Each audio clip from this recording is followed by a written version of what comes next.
Just walked up the stairs, now I can't breathe.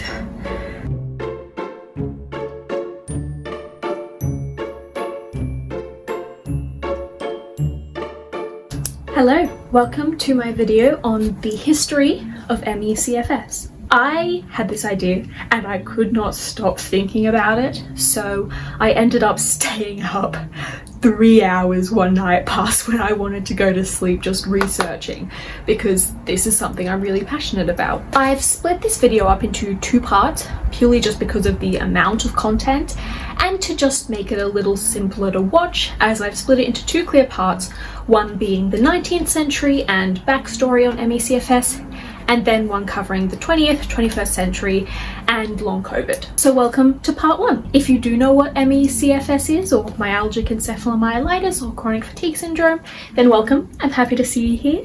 I hope I provide some information you didn't know, or at least present the information in a nice way so it's clearly succinct for your mind, because I find often a lot of information around chronic illness is scattered in numerous places over the web and is very hard to bring together and consolidate. If you don't know what ME/CFS is, welcome. I'm glad you're here. I'm glad you've chosen me to help educate you. And I will give you a quick intro to what myalgic encephalomyelitis is now before the video begins. So myalgic encephalomyelitis is a neurological chronic illness. It affects millions of people worldwide. It is one of the most prevalent, yet one of the most underfunded illnesses. People with ME/CFS, on average, are reported to have a lower quality of life than terminal cancer patients and people with multiple sclerosis. Myalgic encephalomyelitis still has pretty unknown origins. No one is 100% sure what causes it or what treatments to give it. It is known that it is a neurological condition, meaning affecting the nervous system. A majority of the time, the onset seems to be after a viral illness of some sort. For example, in my case, I had viral vertigo and then I seemingly recovered, and then I had myalgic encephalomyelitis. For a lot of people, it's if they had glandular fever or an illness of that nature. ME can appear in a variety of severities, from mild, which I have mild to moderate, where some people can still go to work, albeit usually only part-time. To be diagnosed with ME/CFS, you need to hit at least only 50% capacity of energy. However, it can get to very severe, where people can't leave bed, they can't open their eyes, they can't eat, and unfortunately a few people in history have passed away from severe ME. So I have decided to do this video. I was very inspired by Mike's Mike video on Glee and, was it Gossip Girl or Pretty Little Liars? I can't remember. Anyway, I doubt when he made those videos he expected the format to be co-opted into a chronic illness deep dive history video, but here we are. So in part 1, I'm going to do a basic overview and start discussing the 19th century and how ME was seen in the 19th century. I do apologize for my presentation during the videos. I didn't realize it at the time I was filming, but I was very, very breathless and slurring my words quite a bit because of ME/CFS. I was standing up to do the video, which I won't be doing again because it has been a week and I've only just started to manage to edit that video. It took it out of me. So for a lot of the video, I am very breathless and I'm talking very fast to try and manage to get all the information out before I collapse. I do also slur my words a little bit, so I do know there are places where I'm talking about Iceland, but I'm not pronouncing it properly. So I'm saying Island, and it's not Ireland. Ireland and Iceland are 2 different countries, but apparently my mouth did not recognize that. So I apologize for that, and I hope you don't mind me leaning on the wall and getting redder and redder the further the video goes through. Without further ado, welcome to part 1 of the entire history of myalgic encephalomyelitis.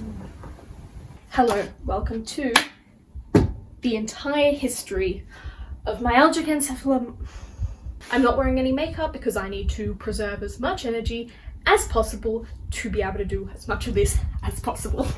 If you're here and you do know what ME is, welcome. I hope I shared some information that's helpful or that you didn't know before. If you don't know what ME is a neurological condition of still vaguely unknown origins, which occurs quite commonly after the patient has had a virus and the virus has gone away, and then they're left with ME. I have ME myself. I have quite a mild form of ME, hence why I'm able to do this.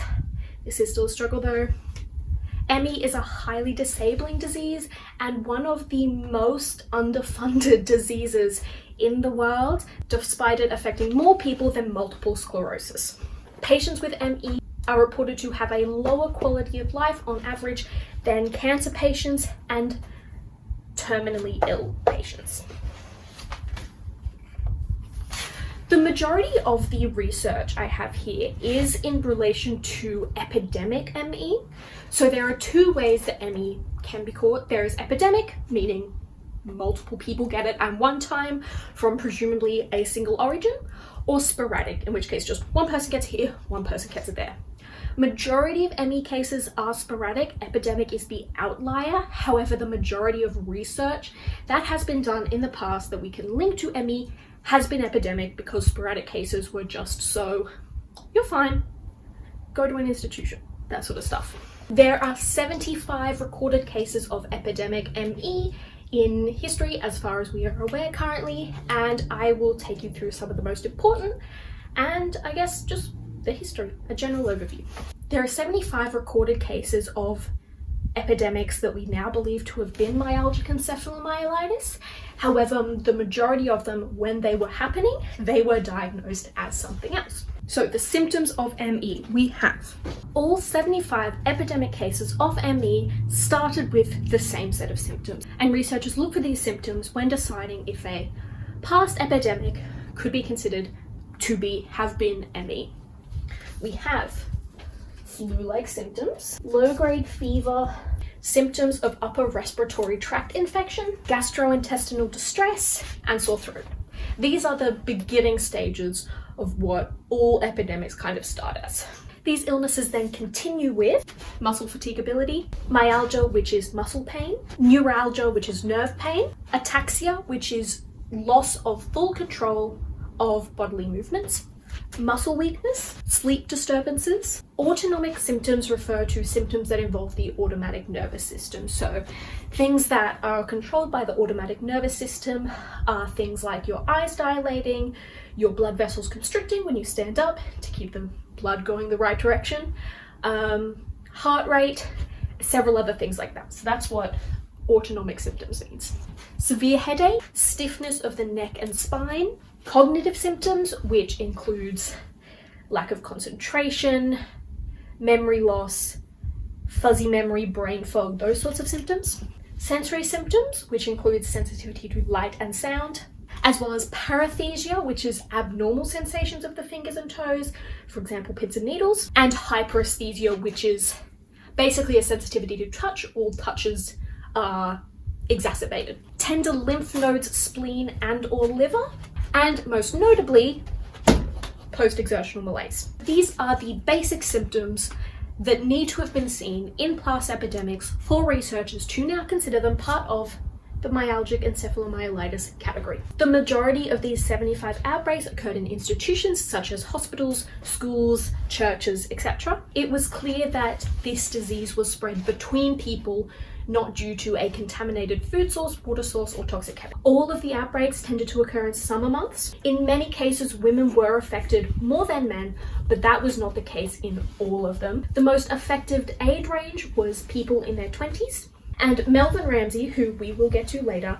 noted that unusually, sedentary people were more likely to be affected than active people. Within these 75 cases, there were several landmark events which really helped shape what we see ME as and how it is known today. So the first mention of myalgic encephalomyelitis was in 1956. It was Dr. A. Melvin Ramsey who first said ME in reference to the 1955 outbreak at the Royal Free Hospital in London. I'm going to add Royal Free Hospital, the outbreak in 1955.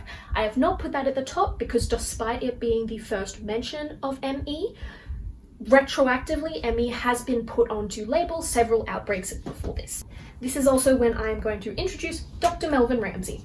Dr. Melvin Ramsey was born in Lancashire in 1901. He studied at Aberdeen University and graduated in 1923, and between the years of 1926 and 1935, he practiced in South Africa. In 1947, he became consultant physician to the infectious disease department at the Royal Free Hospital. That was when he first penned myalgic encephalomyelitis to refer to the illness. He was very active in organizations for epidemic neuroasthenia, which was the most prevalent term for what we now consider ME at the time. So we now have a second name on the board. He also helped found the ME Association in 1976, which is still a very active ME charity and research organization today. So while the first recorded case of ME was in 1956 after the 1955 outbreak, the history starts much earlier. The first epidemic case that we now consider to be myalgic encephalomyelitis was in 1934 at the LA County Hospital, and at the time it was considered to be atypical polio. So with the LA County Hospital outbreak, it began in May 1934. 198 employees of the hospital became ill. Due to polio occurring at the same time, it was believed to be an unusual presentation of polio, especially because the crossover of symptoms in weakness of joints and ataxia. Next, we have the epidemic outbreak in Iceland in 1948. Because of this outbreak, it became to be known as Icelandic disease or Akuri. I apologize if that's pronounced incorrectly. It became known as Icelandic disease throughout most of the 40s and 50s because of how large and prominent this outbreak was. There was a total of 1,090 cases reported in Ireland that year. 488 of these cases were in a town called Akuri, hence why it's also known as the Akuri disease. In this outbreak, there was a significantly higher infection rate in women. However, for those below 20 who caught it, there was no difference between the sexes. So if you're above 20, you're far more likely to get it if you're a woman. However, if you were below 20, it was equal infection rates among men and women. Infection rates were highest in those aged 15 to 19. The next prominent case was Incline Village, Nevada. The Incline Village, Nevada case in 1984 was the first time chronic fatigue syndrome was used to refer to it. You will likely be familiar with this phrase, as chronic fatigue syndrome and myalgic encephalomyelitis are the two words that are used to describe to it today. This section is going to be about the 19th century and the existence of ME in the 19th century. So we have seen cases of ME/CFS for at least 200 years. Neurologist George Miller Beard popularized the concept of neuroasthenia. The symptoms of neuroasthenia were fatigue, anxiety, headache, impotence, which was defined as helplessness or lack of ambition, neuralgia, and depression. There we have neuroasthenia, having depression, anxiety, chronic abnormal fatigue, impotence or lack of ambition, and mild headache. This is George Miller Beard. He was born May 8th in Connecticut, 1839. He graduated from Yale in 1862, received his medical degree in 1866 from the College of Physicians and Surgeons of New York. He served as an assistant surgeon in the American Civil War while he was in medical school. He is most remembered for defining neuroasthenia, which he considered a result of, and I quote, exhaustion of the central nervous system's energy reserve. Neuroasthenia was associated with the stresses of urbanization and increasingly competitive business environment.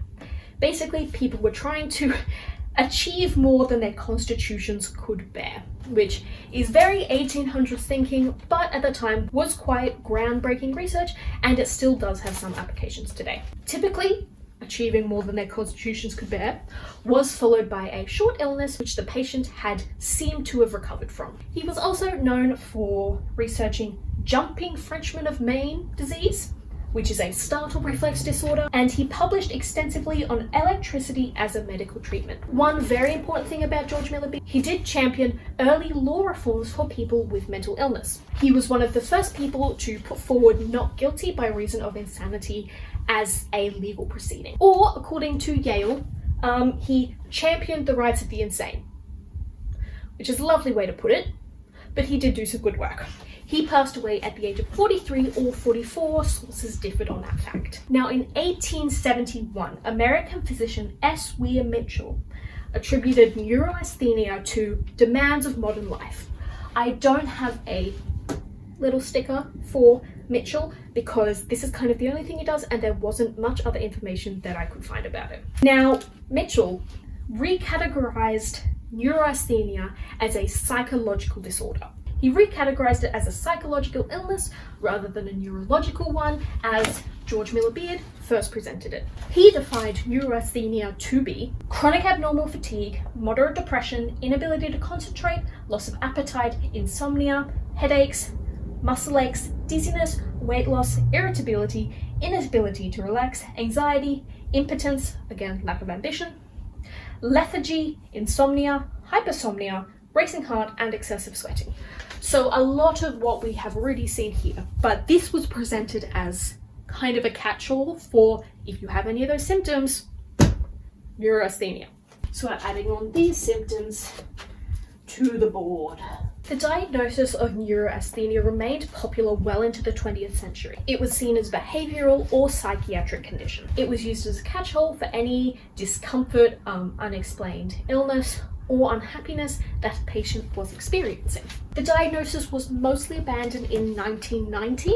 However, it is still used in some countries under the World Health Organization's 2016 International Classification of Diseases, or the ICD-10. Thank you for watching part 1 of my ME/CFS series. This is the end of it for today, but I do have a part 2 which covers the 20th, 21st century, the NICE guidelines, the PACE trials, and a little bit of long COVID. So keep an eye out for that and subscribe, and you'll be notified when I put it up.